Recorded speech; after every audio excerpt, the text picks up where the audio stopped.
So this muscle, this exercise is to strengthen serratus anterior. I have another video which shows you how to strengthen it against the wall. This one is when you're ready, you feel like you've got it at the wall, you know what the muscle is, and you want to start doing exercises that are weight bearing through your arms on the floor.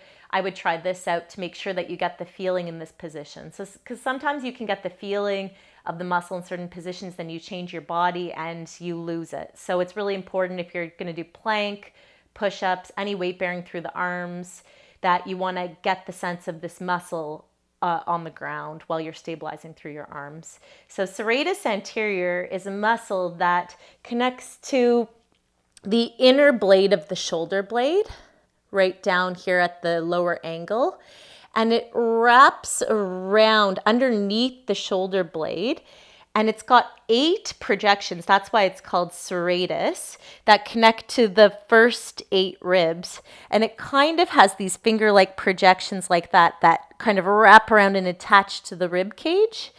And then its attachment points right down there.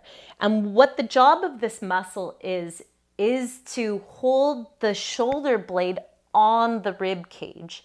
So our arm is actually a floating limb in the sense that the only thing connecting the arm to the body is actually the shoulder blade. And the shoulder blade is connected through a series of muscles to the body.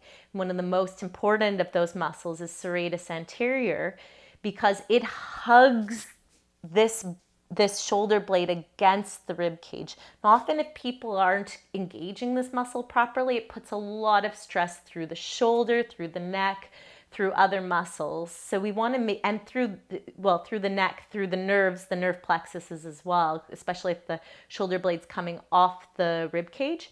So we want to make sure we get this muscle engaged so that the shoulder blade can sit nicely against the rib cage.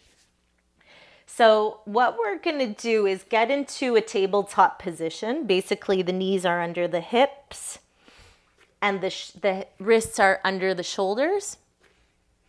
And what I'm going to do is engage my triceps. So make sure that the arms are straight and I'm engaging the back of the arms. Again, if you hyperextend the elbows, try to make sure that you're straight and not locked out in the elbows.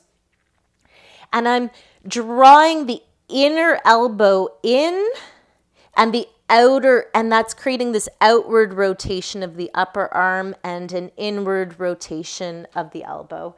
So that's just staying strong through the arms. Basically, I'm not allowing my arms to splay out like this. I'm keeping them straight and engaged through the triceps and outwardly rotated.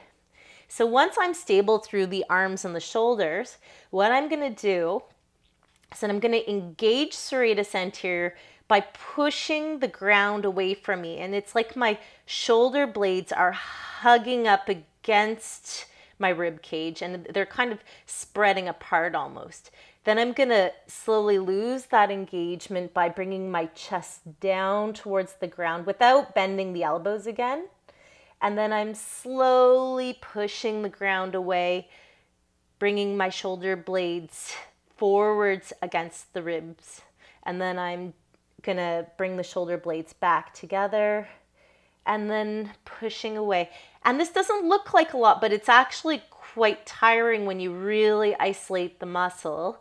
And you really want to make sure that when you are doing any stability exercises through the arms in this position, like plank, push-ups, that you maintain this activity. So the activity is when you're actually puffed, your upper back is puffed kind of between the shoulder blades. The shoulder blades are just sitting against the rib cage and you're maintaining that strength.